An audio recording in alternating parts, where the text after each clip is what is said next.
to the Sidemen Charity Match. Something a little different, still sports related, but getting a little more into the influencer world. And if you guys haven't seen, a few weeks ago, we talked about the NBA All-Star game and kind of referenced like the NFL Pro Bowl or like pre-Super Bowl thing they did with influencers as well. And kind of just talking about just the idea of a game like this, about influencers or just celebrities being in games or charity matches or anything like that, and how kind of the NBA is missing the mark. But I think this is a good example of how to do it right.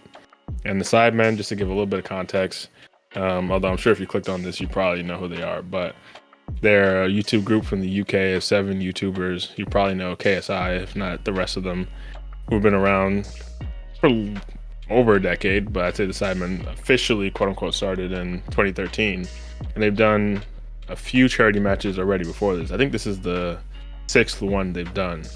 And they keep getting bigger and bigger. And this one they actually did in Wembley Stadium out in the UK. 90,000 sold out, which is insane.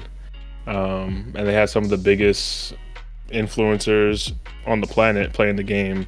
Just the Sidemen all play, of course, but Speed, Kai, Logan, Mr. Beast, Mark Rober. I don't even watch his content, but I know he's big.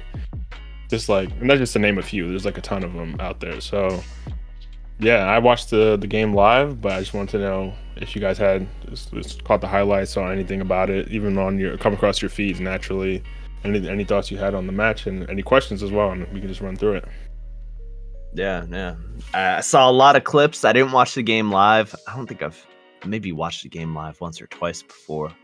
I think it's just such a fun concept, so it's always cool to see. And it was great to see some of the names there too. I think having people like Kai and Speed, who have blown up an insane amount recently, there was a big plus. You also got, Mr. Beast, Logan Paul. I don't mess with him, but hey, kind of crazy. You got a WWE star in there. I think the biggest clips for me, the biggest moments that I've seen were Sketch going crazy in the net. He's used to handling balls, and he kept up doing that job in the net, man. He was doing better than Onana in some moments, so got to give credit to him. And then Speed with the pen.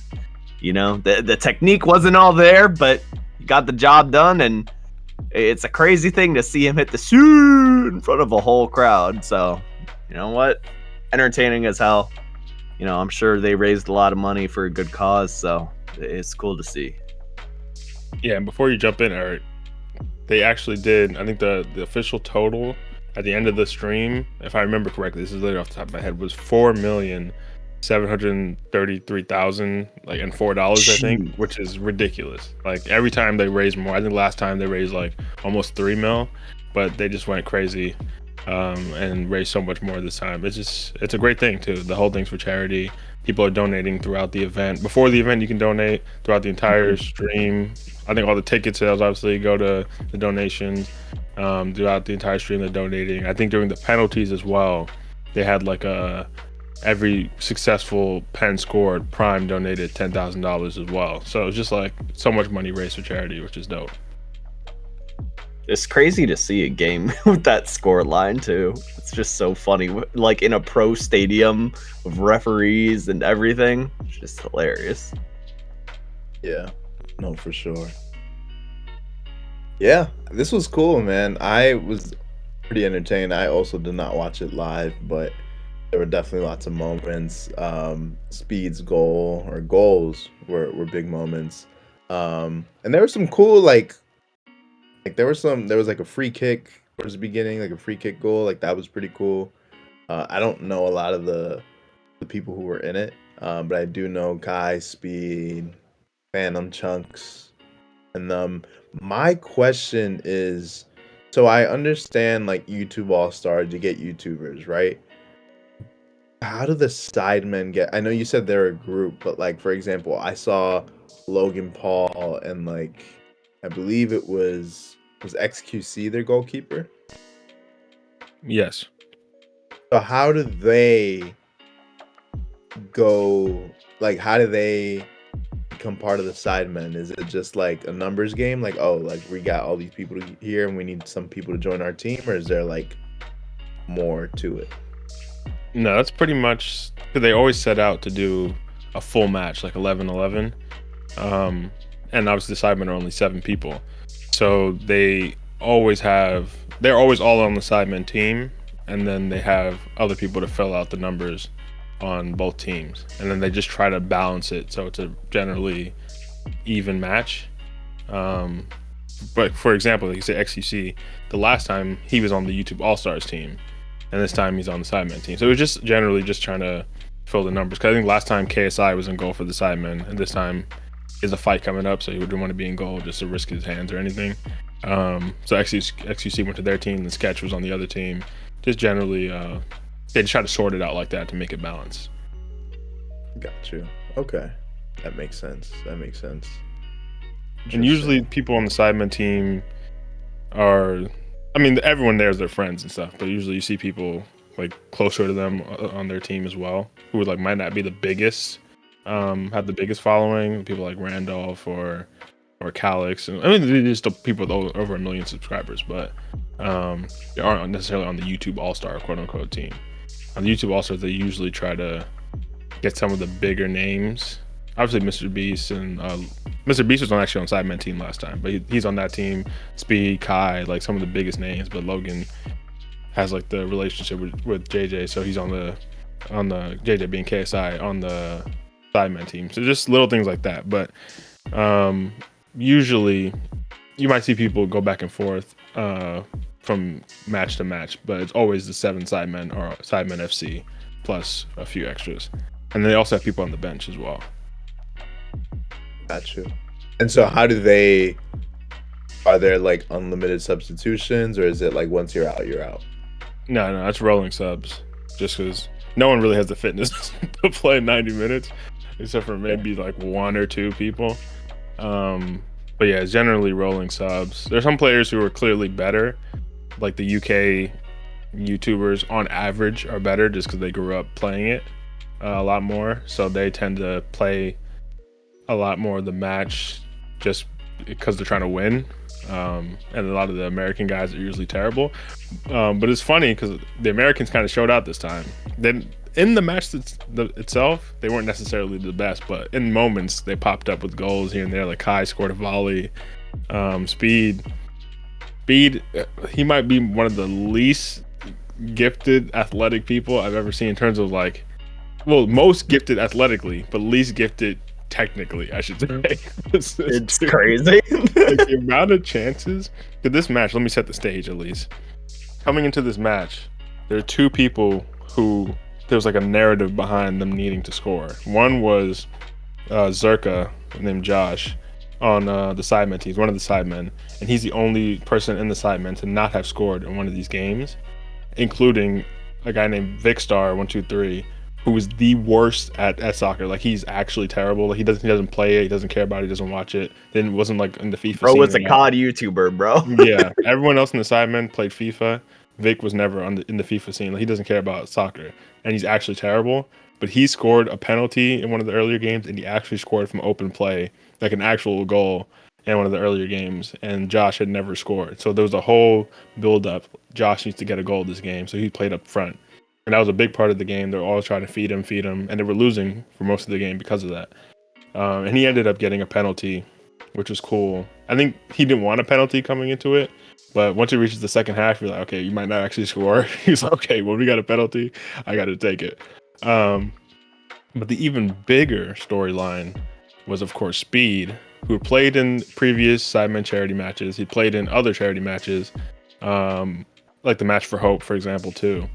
And he just could not for the life of him score a goal, despite being so gifted athletically. Like, he just kicks the ball ahead and he can sprint past anyone. He's just that fast, and he's a chance creation merchant. I'll give him that. Just through that speed alone, he's always in those final areas. But the end product, like, bro's moving like Jeremy Doku, bro. Like, the end product is not there, bro. It's just not there. And I think in the previous Sidemen Charity Match, he actually scored an offside goal. Went and did his Ronaldo, sue, and then they had to call it back. In this game, he was just whiffing chance after chance. They would put him on a platter. He just could not for the life of him score. But then he got his penalty, and it wasn't the best penalty, but hey man, it went in. It is what it is. And he ended up scoring the game winning penalty after they went to the penalty shootout. It was the worst penalty I've ever seen, but XQC just happens to be even worse as a goalkeeper. So XQC, I don't know how he was in net. This From guy, everything I saw, oh my god. So that's part of it, is that they I'd take Karius any day. They intentionally choose terrible keepers, or in theory, intentionally choose terrible keepers because they want the games to be entertaining and high scoring. Because the second one that they ever had, like the other team had really good center backs and a decent keeper, and it ended 2-0. It just wasn't like that entertaining. And then the primary part of it is entertainment. So they intentionally put these bad keepers in net. But Sketch, he didn't get the memo, bro. Did not get the memo, bro. There was clearly a gap in ability between him and XQC. I saw Jinxie apparently said like he was giving Sketch tips before the game, like, oh, you can't dive right away, like you gotta be on your toes, and he was trying to steal all the credit for Sketch. Ain't no way, bro. Popped it off. Yeah, I think Sketch at least has some athletic background with like American football.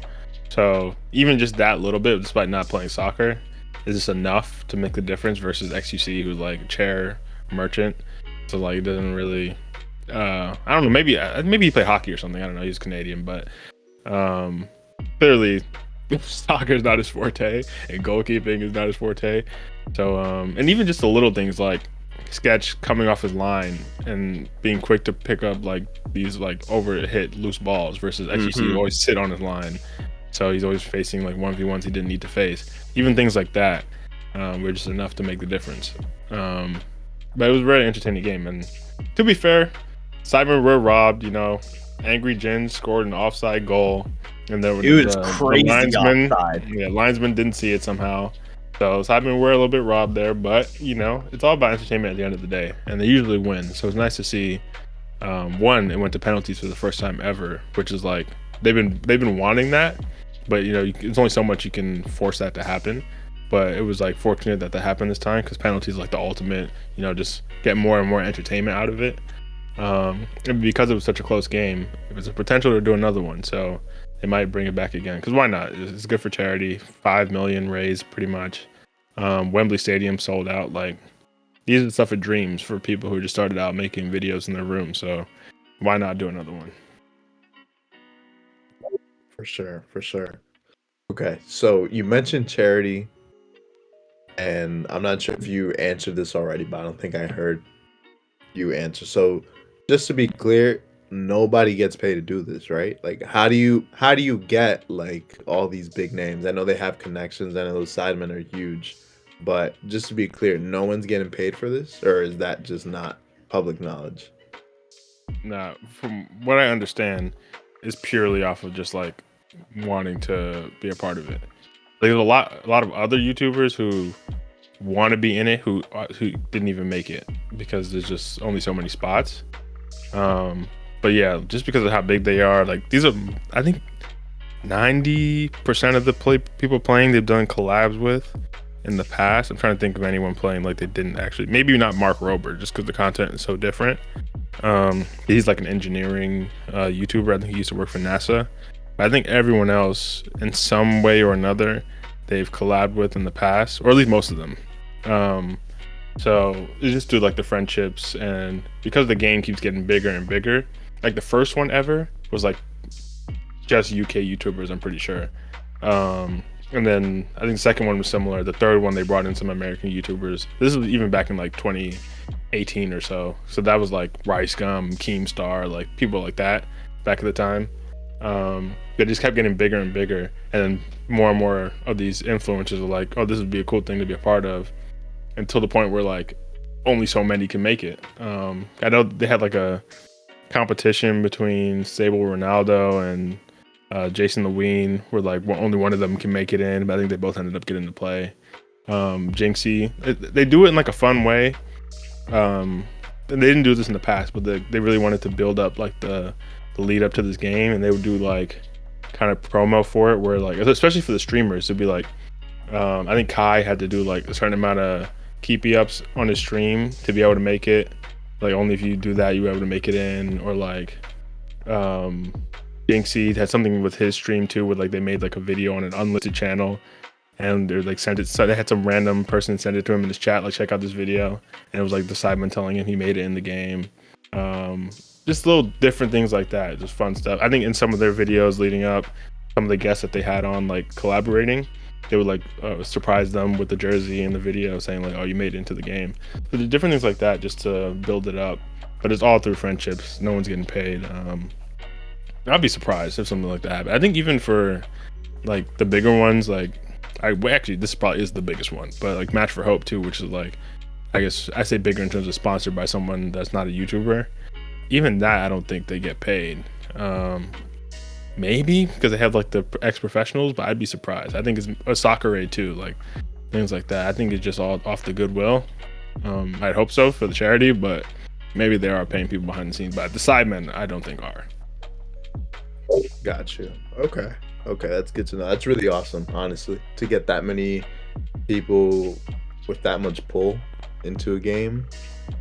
Damn, you were saying it before we got on, before we started recording, but man, NBA needs to take some notes, man. Dig into that network. But For real. you know, neither here nor there. I think the NBA, the NBA has the pull. That's the thing. Like, I don't understand. The Sidemen are just YouTubers, you know. Maybe that's part of it. Maybe that's the part of like maybe because it's in their world, other YouTubers are more willing to be a part of something like that. But they have millions of live viewers on this video. I didn't know how much it ended up being. I know the one a few years ago was like over 2 million live viewers, but this one probably dwarfed that. But like they have the pull. The NBA, the fact that you even got Kai and Drewski, just have Kai and Drewski recruit, like be the captains and recruit people, like other streamers and influencers to be on their team. Like just do away with these actors and random like no one cares, bro. Like actors, like you're famous for being someone else. No one cares. I hate to be that guy, but like it's just not the same in terms of the celebrity level. Like of course actors are talented, but on a celebrity level, actors don't have the same pull that they used to. They pulled no name actors from what I'm remembering. Yeah. At least for me, people, I don't know. Like they're truly just their production team, whoever's in charge of that is just out of touch for the NBA. Like they gotta hire a whole new team who actually knows who's trending, why they're trending. I think part of what makes the Sidemen Charity Match so good is the fact that it is so amateur. You know, it's not these pro players and pro coaches and an official organization backing this. It is literally just the YouTube group. I mean, probably now a company with how big they are, but you know, Sidemen pulling up to Wembley, having fun, knowing it's not all that serious and it's a good time, and like even the commentators being able to contribute to that, like making jokes and being funny. Like I would never see the NBA do that. I wish they would. I would be watching if they did. I think yeah, they just got to take notes and, you know, start learning from the competition. For sure, yeah. Sure. You have something to say, Eric? No, that was pretty much it. You guys answered all my questions. Yeah, no, but I agree with what you're saying, Alexi. And like, shout out Spencer FC and Steven Tries on the commentary. Always kill it. I think they've done the last 3 in a row, and then like you said, the banter is always good.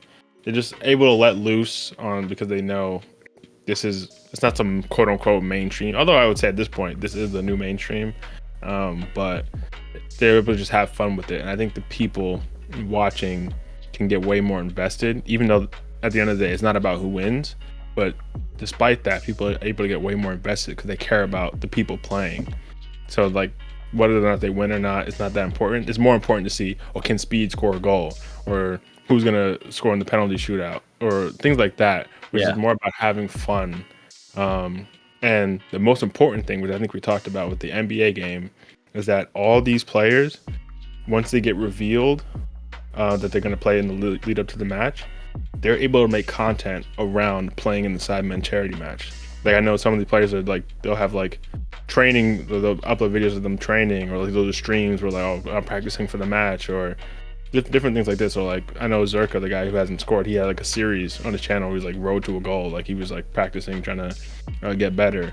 And Speed was on the Champions League show on Paramount Plus or CBS with Henri and Michael Richards, Jamie Carragher, and Kate Abdo. And he was on that show talking Champions League, or just talking soccer in general. And Thierry Henry presented him with the captainship for the match on that show. And there's just like all this content coming together, promoting the game. It just feeds it way more versus just like Celebrity All-Star Game, just show up and no one cares. Like, just no one cares. So I think they really could take, like you said, Eric, take notes on something like this.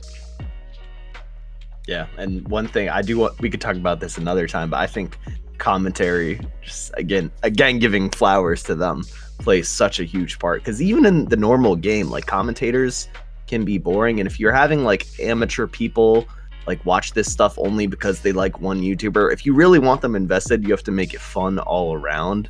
And so I think they play a big part, and that goes for the main sport too. Because my GOAT commentator, Ray Hudson, he does not get enough credit, bro. He's legendary. He is a poet on the mic. The GOAT. He is a poet. We need more people like that across all sports on the mic, because I mean, that just raises the bar to another level that I feel like just it should be more popular. But that's a side note. We can save that for another day. For sure. No, I think it definitely does. It makes more of a difference than I think they realize. Yeah. And maybe over time that'll shift. I think right now, at least historically, and then maybe even up to right now, it's usually like former players, or I guess people who've been in the industry a long time. I think there's something cool about that. There's insight that provides, but there is. But you can have three people at a desk. Three people.